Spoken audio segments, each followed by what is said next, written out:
હું છું ભારત માતાની હિમાલય મારા મસ્તકનો મુંગત છે. ગંગા યમુના મારા જીવનની ધારા છે અને આ વિશાળ ભારતભૂમિ મારું હૃદય છે. મારા બાળકો મને પ્રેમથી ભારત માતા કહીને બોલાવે છે. મારા દેશ ધરતી પર અનેક ધર્મો, ભાષાઓ, સંસ્કૃતિઓ અને અનેક પરંપરાઓ વસે છે. આટલી બધી વિવિધતાઓ છતાં મારા દેશના બધા બાળકો એક જ પરિવારના સભ્ય છે. મારા દેશને સ્વતંત્ર બનાવવા માટે અનેક વીરોએ પોતાનું સર્વસ્વ અર્પણ કર્યું. મહાત્મા ગાંધીજીની અહિંસા, સરદાર પટેલની એકતા, ભગતસિંહની વીરતા, સુભાષચંદ્ર બોઝનું સાહસ, રાણી લક્ષ્મીબાઈની બહાદુરી, આ બધું આજે પણ મારા હૃદયમાં જીવન છે. કેટલાય વીરોએ મારા માટે પોતાનું બલિદાન આપ્યું. તેમને લોહીના એક બુંદેમાની ધરતીને સિંચી છે. એટલે મારા બાળકો, તમે મારી આઝાદીની કિંમત સમજો. રંગ આપણને સાહસ અને ત્યાગનો ત્યાગ શીખવે છે. સફેદ રંગ આપણને શાંતિ અને સત્યનો સંદેશ આપે છે. લીલો રંગ આપણને સમૃદ્ધિ અને વિકાસની યાદ અપાવે છે. અને આ વચ્ચેનો અશોકચક્ર કહે છે, હંમેશા આગળ વધતા રહો. મારા પ્રિય બાળકો, તમારે મારા માટે સરહદ પર જઈને લડવું જરૂરી નથી. તમે પ્રામાણિકતાથી અભ્યાસ કરો, મહેનત કરો, દેશને સ્વચ્છ બનાવો, નબળાને મદદ કરો, વૃક્ષો વાવો અને એકબીજા સાથે પ્રેમ અને એકતાથી રહો. તે જ મારી સાચી સેવા છે. ભારત માતા કી જય. વંદે માતરમ. જય હિન્દ. નમસ્કાર, હું છું ગોંડવાડાની વીરાંગના રાણી દુર્ગાવતી. મારો જન્મ 5 ઓક્ટોબર 1524ના રોજ મહોબા ખાતે થયો હતો. બાળપણથી જ મને ઘોડેસવારી, તીરંદાજી અને શાસ્ત્ર વિદ્યાનો ખૂબ શોખ હતો. હું રાજમહેલમાં ઉછરી હતી, પરંતુ મને ખબર હતી કે એક રાણીનું સાચું આભૂષણ સોનું ચાંદી નહીં, પણ સત્ય, સ્વાભિમાન અને પોતાની પ્રજા પ્રત્યેનો પ્રેમ છે. લગ્ન થયા પછી હું ગઢકટંગા રાજ્યની રાણી બની. મારા પતિના અવસાન થયા પછી મેં મારા નાનકડા પુત્ર વીર નારાયણના નામે રાજ્યની જવાબદારી સંભાળી. મારી પ્રજા જ મારું કુટુંબ હતું. તેમનું દુઃખ એ મારું દુઃખ, તેમનું સુખ એ મારું સુખ. પરંતુ એક દિવસ મુગલ બાદશાહ અકબરની સેના તરફથી મારા રાજ્ય પર આક્રમણ થયું. મને સંદેશ મળ્યો, રાણી દુર્ગાવતી, શરણાગતિ સ્વીકારી લો. પરંતુ હું કેવી રીતે શરણાગતિ સ્વીકારી લઉં? હું રાણી દુર્ગાવતી છું. મારા માટે રાજ્ય ગુમાવવો ચાલે, પરંતુ સ્વાભિમાન ગુમાવવો ક્યારે પણ ના ચાલે. પછી હું ઘોડા પર સવાર થઈ, હાથમાં તલવાર લીધી અને દુશ્મનો સામે મારી નાની પ્રજા સાથે યુદ્ધ કરવા નીકળી. દુશ્મનોની સેના મોટી હતી, પરંતુ મારી હિંમત તેના કરતાં પણ મોટી હતી. યુદ્ધમાં હું ઘાયલ થઈ. મારા સૈનિકોએ મને કીધું, મહારાણી, ચાલો, આપણે તમને કઈ સુરક્ષિત જગ્યાએ લઈ જઈએ. પરંતુ મેં કીધું, ના, હું જીવતી પકડાઈને મારા સ્વાભિમાનને કલંકિત નહીં કરું. મારી અંતિમ ક્ષણ આવી રહી હતી, પરંતુ મારા હૃદયમાં ડર ન હતો. મારા હોઠ પર માત્ર એક જ ભાવ હતો, મારી માતૃભૂમિ પ્રત્યેનો પ્રેમ. આજે ભલે મારું જીવન પૂરું થાય, પરંતુ મારી વીરતા, મારું સ્વાભિમાન અને મારી રાષ્ટ્ર અને મારી દેશભક્તિ સદીઓ સુધી જીવંત રહેશે. મારા દેશના બાળકો, મારી પાસેથી એક વાત શીખજો. મુશ્કેલી સમયે ડરશો નહીં, અન્યાય સામે ચૂપ ના રહેશો. તમારા દેશ અને તમારી ધરતીનો સન્માન કરશો અને જીવનમાં ગમે તેવી પરિસ્થિતિ આવે, પરંતુ આત્મસન્માન ક્યારે ગુમાવશો નહીં. હું છું રાણી દુર્ગાવતી. મારા દેશને કોઈ ઝુકાવી શક્યું નહીં અને મારી હિંમતને કોઈ હરાવી શક્યું નહીં. વીરતા મારી ઓળખ છે, સ્વાભિમાન મારું શસ્ત્ર છે અને માતૃભૂમિ મારો પ્રાણ છે. ભારત માતા કી જય.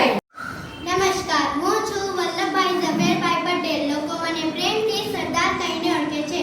મારો જન્મ 31 ઓક્ટોબર 1875ના રોજ ગુજરાતના નડિયાદમાં થયો હતો. મારા જીવનમાં એક જ ધ્યેય હતો, મારો દેશ સ્વતંત્ર બને અને મારા દેશવાસીઓ એકતાથી રહે. જ્યારે ભારત અંગ્રેજોની ગુલામીમાં હતું, ત્યારે દેશની આઝાદી માટે અનેક વીરોએ સંઘર્ષ કર્યો. મેં પણ મહાત્મા ગાંધીજીના નેતૃત્વમાં સ્વાતંત્ર્ય સંગ્રામમાં ભાગ લીધો. ગુજરાતના ખેડૂતો પર જ્યારે અન્યાય કરનો બોજ નાખવામાં આવ્યો, ત્યારે હું ખેડૂતો સાથે ઊભો રહ્યો. બારડોલી સત્યાગ્રહમાં ખેડૂતોને સંગઠિત કરીને અમે અન્યાય સામે અહિંસક લડત આપી. ખેડૂતોએ મને પ્રેમથી એક નામ આપ્યું, સરદાર. આ નામ મારા માટે કોઈ પદ ના હતું,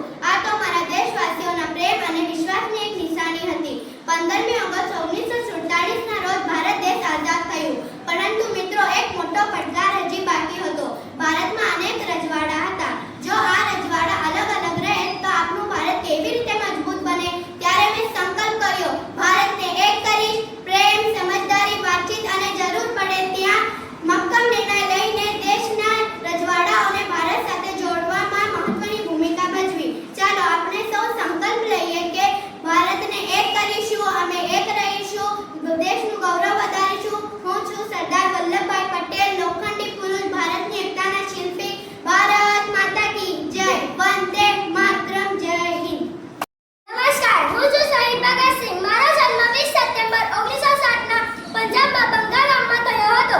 બાળપણથી મારું એક જ સ્વપ્ન હતું, મારો ભારત દેશ આઝાદ રહે. જ્યારે મેં અંગ્રેજોના અત્યાચાર જોયા, મારા દેશવાસીઓ પર થતા અન્યાયની વાત સાંભળી, ત્યારે મારું હૃદય બરબાદ થઈ ઉઠ્યું. હું વિચારતો હતો કે મારી માતૃભૂમિ ગુલામમાં છે, તો હું શાંતિથી કેવી રીતે બેસી શકું? આઝાદી એ મારા માટે માત્ર એક શબ્દ જ નહોતો, આઝાદી એ મારા જીવનનું લક્ષ્ય હતું. અંગ્રેજોના શાસન સામે અમે યુવાનોએ અવાજ ઉઠાવ્યો. અમારો હેતુ કોઈ વ્યક્તિ પ્રત્યે દ્વેષ રાખવો ન હતો. અમારો હેતુ અન્યાય શાસનનો વિરોધ કરવો અને દેશભક્તિમાં જાગૃતિનો ફેલાવો કરવો હતો. મારી સાથે રાજગુરુ, સુખદેવ અને હું દેશની આઝાદી માટે સંઘર્ષ કર્યો. અમે જાણતા હતા કે આ માર્ગ મુશ્કેલ છે, જેલો આવશે, યાતનાઓ આવશે, મૃત્યુ પણ આવી શકે છે, પરંતુ અમે ડરવાના ન હતા. જેલોમાં અમને ઘણી મુશ્કેલીઓ સહન કરવી પડી, પરંતુ અમારી હિંમત તૂટી નહીં. આપણા અધિકારો માટે અમે ઘણા ઉપવાસો પણ કર્યા અને સંઘર્ષ ચાલુ રાખ્યો. કારણ કે આપણું શરીર કેદ રહી શકે છે, પરંતુ આપણા વિચારો કેદ રહી શકતા નથી. મારા વિચારો, મારા સપનાઓ અને મારા દેશભક્તિને દુનિયાની કોઈ પણ જેલ રોકી શકતી નથી. 23 માર્ચ 1931ના દિવસે સુખદેવને ફાંસીની સજા આપવામાં આવી. મૃત્યુની આગળ ઊભા રહીને પણ અમારા હોઠ પર જરાય ભય ન હતો. એક જ નાદ હતો, ઇન્કલાબ જિંદાબાદ.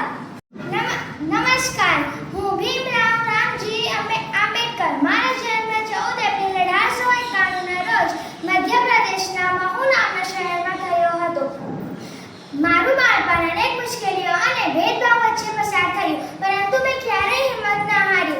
મેં નક્કી કર્યું કે શિક્ષણ મેળવીશ, જ્ઞાન મેળવીશ અને સમાજમાં સમાનતા માટે લડીશ. મારા જીવનમાં શિક્ષણનું ખૂબ મહત્વ હતું. હું માનતો કે શિક્ષણ માણસને પોતાના અધિકારો સમજાવવા અને આગળ વધવાની શક્તિ આપે છે.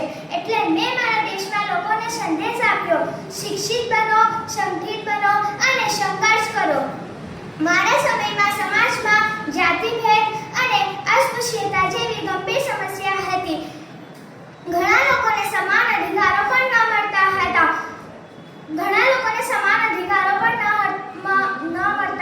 પરંતુ મેં અન્યાય સામે અવાજ ઉઠાડ્યો. મારો સંદેશ સ્પષ્ટ હતો, કોઈ માણસ ઊંચો કે નીચો નથી, બધા જ માણસો સમાન હોય છે. મિત્રો, મેં માત્ર મારા માટે નહીં, પરંતુ દેશના દરેક નાગરિક માટે સમાનતા, સ્વતંત્રતા અને ન્યાય માટે કામ કર્યું છે. અને પછી આવ્યું મારી જિંદગીનું એક ખૂબ જ અગત્યનું કાર્ય, ભારતનું બંધારણ. ભારતનું બંધારણ તૈયાર કરવા મેં મહત્વપૂર્ણ ભૂમિકા ભજવી. ભારતનું બંધારણ આપણને સમાનતા, સ્વતંત્રતા, ન્યાય અને ભાઈચારાનું મૂલ્ય આપે છે. આ પુસ્તક માત્ર કાયદાનું પુસ્તક નથી.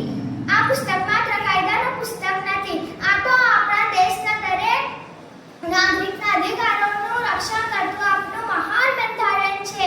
મારા પ્રિય બાળકો, તમે આજના ભારતનું ભવિષ્ય છો. તમને ખૂબ ભણવું છે, અન્યાય સામે અવાજ ઉઠાડવો છે, દરેક વ્યક્તિ સાથે સમાનતાથી વર્તવું છે.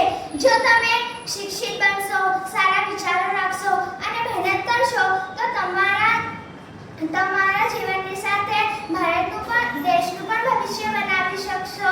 તો ચાલો આજે આપણે સૌ સંકલ્પ કરીએ, ભેદભાવ નહીં કરીશું, અસ્પૃશ્યતાને નહીં માનીશું, દરેકનો આદર કરીશું. આપણા દેશના બંધારણનો સન્માન કરીશું. મારું એક જ સપનું હતું, એવું ભારત જ્યાં દરેક વ્યક્તિને સમાન તક મળે, દરેકને ન્યાય મળે અને દરેક વ્યક્તિ સ્વાભિમાનથી જીવી શકે. મારા દેશના યુવાનો, શિક્ષિત બનો, સંગઠિત બનો અને સંઘર્ષ કરો. જય ભીમ, જય ભારત, જય હિન્દ. નમસ્કાર, હું છું મોહનદાસ કરમચંદ ગાંધી. લોકો મને પ્રેમથી મહાત્મા ગાંધી કહે છે. મારો જન્મ 2 ઓક્ટોબર 1869ના રોજ પોરબંદરના ગુજરાતમાં થયો હતો. મારા જીવનની એક વાત ખૂબ જ મહત્ત્વની છે, સત્ય. હું એવું માનતું હતું કે સત્ય અને અહિંસાની શક્તિ દુનિયાની કોઈ પણ મુશ્કેલીનો સામનો કરી શકે છે. જ્યારે મેં મારા ભારત દેશવાસીઓને અંગ્રેજોની ગુલામી કરતા જોયું ત્યારે મારા હૃદયમાં ખૂબ જ દુઃખ થયું. મેં નક્કી કર્યું કે મેં ભારત દેશને આઝાદ કરવા માટે અહિંસાના માર્ગ લડીશ. મેં લોકોને શીખવ્યું કે અહિંસા એ કાયરતાનું નહીં પરંતુ બહાદુરીનું શાસ્ત્ર છે. અમે સત્યાગ્રહ કર્યો અને અન્યાય કાયદાનો અહિંસક વિરોધ કર્યો. અમે વિદેશી વસ્તુઓનો બહિષ્કાર કર્યો. ત્યારબાદ 1930માં અમે દાંડી કૂચ શરૂઆત કરી. સાબરમતી આશ્રમથી લઈને અમે દાંડી સુધી પગપાળા ચાલ્યા. અમારો સંદેશ સ્પષ્ટ હતો: અન્યાય કાયદાઓ સ્વીકારવા નહીં. અમારી હાથમાં કોઈ શાસ્ત્ર ન હતું પરંતુ અમારી સાથે હતું સત્ય અને અહિંસા. આ બે શક્તિઓ સમગ્ર વિશ્વમાં બતાવ્યું કે શાંતિથી પણ અન્યાય સામે લડી શકાય છે. ત્યારબાદ 1942માં મેં દેશવાસીઓને આહ્વાન કર્યું: અંગ્રેજો, ભારત છોડો. મેં એક જ મંત્ર અપાવ્યો: કરો અથવા મરો. આ લડાઈ મારી ન હતી, આ લડાઈ દરેક ભારતીયની હતી. મારું જીવન આજે ભલે પૂરું થઈ ગયું પરંતુ મારા વિચારો આજે પણ જીવિત છે. મારો સંદેશ યાદ રાખજો: સત્ય એ જ ઈશ્વર અને અહિંસા એ સત્ય સુધી પહોંચવાનો માર્ગ છે. હું મહાત્મા ગાંધી મારા ભારત દેશને સત્ય, અહિંસા, એકતા અને પ્રેમથી આગળ વધારજો. જય હિન્દ. વંદે માતરમ. હું છું ઝાંસીની રાણી લક્ષ્મીબાઈ. મારો જન્મ 19 નવેમ્બર 1828ના રોજ વારાણસીમાં થયો હતો. મારું બાળપણનું નામ મણિકર્ણિકા હતું. બાળપણથી જ મને ઘોડાસવારી, તલવારબાજી અને યુદ્ધ કળાનો ખૂબ શોખ હતો. અંગ્રેજોએ અમારી ઝાંસી છીનવી લેવાનો પ્રયાસ કર્યો ત્યારે મેં હિંમતથી કહ્યું: ના, હું મારી ઝાંસી નહીં આપું. અંગ્રેજો સામે લડવું સરળ ન હતું. મારી સામે મોટી સેના હતી પરંતુ મારા હૃદયમાં મારી માતૃભૂમિ માટે અપરંપાર પ્રેમ હતો. હાથમાં તલવાર લઈને ઘોડા પર સવાર થઈને હું યુદ્ધના મેદાનમાં ઉતરી. મારા માટે યુદ્ધ માત્ર મારી ઝાંસી માટે ન હતો, તે તો ભારતની સ્વતંત્રતા માટેની લડાઈ હતી. મારા દેશવાસીઓ, યાદ રાખજો, જે રાષ્ટ્રના યુવાનોમાં હિંમત હોય, જે રાષ્ટ્રના લોકોમાં એકતા હોય અને જેના હૃદયમાં દેશ પ્રેમ હોય, તે રાષ્ટ્રને કોઈ ગુલામ બનાવી શકતું નથી. હું કદાચ આજે તમારી વચ્ચે નથી પરંતુ મારી તલવારની ચમક, મારી હિંમત અને મારું દેશ પ્રેમ હંમેશા જીવંત રહેશે. મારો એક જ સંદેશ છે: દેશને પ્રેમ કરો, સત્યના માર્ગે ચાલો અને અન્યાય સામે ક્યારેય માથું ન ઝુકાવો. માતૃભૂમિ માટે જીવવું અને જરૂર પડે તો તેના માટે બલિદાન આપવું, તે જ સાચી વીરતા છે. જય ઝાંસી, જય હિન્દ, વંદે માતરમ. નમસ્કાર, હું છું મેવાડની રાણી પદ્માવતી. હું માત્ર એક રાણી ન હતી, હું મારા રાજ્ય, મારી પ્રજા અને સ્વાભિમાનને પોતાના જીવનથી પણ વધુ પ્રેમ કરતી હતી. મેવાડની ધરતી એટલે શૂરવીરોની ધરતી. અહીંના રાજપૂતો માટે શૌર્ય, સત્ય, વચન અને સ્વાભિમાન એ જીવનથી પણ વધુ મહત્ત્વના હતા. મારા રાજ્ય પર કોઈ સંકટ આવ્યું ત્યારે મેં ક્યારેય ભયને પોતાના મન પર હાવી થવા દીધો નથી. મારા માટે રાણી બનવાનો અર્થ મહેલમાં જ રહેવું નહીં. મારા માટે રાણી બનવાનો અર્થ તો પ્રજાની રક્ષા કરવી, રાજ્યનું ગૌરવ જાળવવું અને મુશ્કેલીના સમયમાં અડગ રહેવામાં. મેવાડની ધરતી પર કોઈ પરકીય આવીને શાસન કરે અને મારી સ્વતંત્રતા છીનવી લે, એ હું કેવી રીતે સહન કરી શકું? મારા મનમાં એક જ વિચાર હતો કે માથું કપાઈ શકે પણ સ્વાભિમાન ક્યારેય ઝૂકી ન શકે. મેવાડના વીરોએ યુદ્ધભૂમિમાં શૌર્ય બતાવ્યું અને સ્ત્રીઓએ પણ પોતાના આત્મસન્માન અને ગૌરવની રક્ષા માટે અડગ સાહસ બતાવ્યું. જ્યારે પરિસ્થિતિ અત્યંત વિકટ બની ત્યારે મેવાડની સ્ત્રીઓએ જૌહરનો માર્ગ પસંદ કર્યો. આ નિર્ણય કોઈ ઉત્સવ ન હતો. આ નિર્ણય અત્યંત કઠિન અને દુઃખદ સમયનો નિર્ણય હતો, પણ તે સમયની રાજપૂત સ્ત્રીઓ માટે પોતાનું સન્માન અને સ્વતંત્રતા એ સર્વોપરી હતી. મારા જીવનની સૌથી મોટી શીખ એ છે કે તમારા જીવનમાં કેટલી પણ મુશ્કેલી હોય, મુશ્કેલી કેટલી પણ મોટી હોય પણ હિંમત તેનાથી મોટી હોવી જોઈએ. આજના યુવાનોને હું કહેવા માગું છું કે તમારા જીવનમાં મુશ્કેલી આવે ત્યારે હારશો નહીં. તમારા માતા પિતા, શિક્ષકો અને દેશનું સન્માન કરશો અને સાચી વીરતા ન્યાય અને સત્યના માર્ગે ચાલશો. સાચી વીરતા તલવાર ચલાવવાથી નહીં, સાચી વીરતા સાચા સિદ્ધાંતો અને અડગ રહેવામાં. અને મારા સંદેશ યાદ રાખજો: સ્વાભિમાનથી જીવવું, સાહસથી આગળ વધવું અને માતૃભૂમિનું સન્માન કરવું, આ જ સાચી વીરતા છે. મેવાડની ધરતીને નમન. વંદે માતરમ. ભારત માતા કી જય. ભારત માતા કી જય. જય હિન્દ. નમસ્કાર, હું છું નેતાજી સુભાષચંદ્ર બોઝ. મારો જન્મ 23 જાન્યુઆરી 1897ના રોજ ઓડિશાના કટક શહેરમાં થયો હતો. બાળપણથી જ મારા હૃદયમાં એક જ ભાવ હતો, મારો ભારત દેશ આઝાદ થવો જોઈએ. જ્યારે મેં જોયું કે મારા દેશવાસીઓ અંગ્રેજોની ગુલામી સહન કરી રહ્યા છે, ત્યારે મારો મન બળવો પોકારી ઉઠ્યો. મેં નક્કી કર્યું, હું મારા દેશની આઝાદી માટે મારું જીવન સમર્પિત કરી દઈશ. મેં અંગ્રેજ સરકારની નોકરી કરવાની તક છોડી દીધી, કારણ કે મારા માટે મારી દેશની સેવા ખૂબ જ મહત્ત્વની હતી. મારો વિશ્વાસ હતો કે માત્ર વિનંતી કરીને ભારતને આઝાદ કરી શકાય નહીં. આઝાદી માટે જોઈએ સાહસ, ત્યાગ, શિસ્ત અને સંગઠિત શક્તિ. મેં આઝાદ હિંદ ફૌજનું નેતૃત્વ કર્યું. હું મારા સૈનિકો માટે માત્ર નેતા ન હતો, તેમનો સાથી હતો. મેં તેમને એક જ સંદેશ આપ્યો, તમારું લક્ષ્ય એક જ હોવું જોઈએ, ભારતની આઝાદી. અને મારા દેશવાસીઓને મેં એક જ્વલંત અર્જુન કર્યું, તમે મને લોહી આપો, હું તમને આઝાદી આપીશ. મારા માટે આઝાદીનો અર્થ માતૃભૂમિને સંપૂર્ણ સ્વતંત્ર જોવી. મારા વીર સૈનિકો, આપણી સામે મુશ્કેલીઓ ઘણી છે, પરંતુ યાદ રાખજો, મુશ્કેલીઓથી ડરનાર ક્યારેય ઇતિહાસ રચી શકતો નથી. આપણે લડવું છે, આગળ વધવું છે અને આપણો તિરંગો ભારતની સ્વતંત્ર જમીન પર લહેરાવવું છે. જય હિન્દ. મારું સપનું છે એક સ્વતંત્ર, શક્તિશાળી અને એકતાવાળું ભારત. મારી સપનાને આગળ વધારવાની જવાબદારી હવે તમારી છે, પરંતુ યાદ રાખજો, દેશ પ્રેમ માત્ર શબ્દોમાં નહીં, આપણા કર્મોમાં દેખાડવું જોઈએ. હું છું નેતાજી સુભાષચંદ્ર બોઝ. મારો નાદ આજે પણ ભારતની ધરતી પર ગુંજે છે.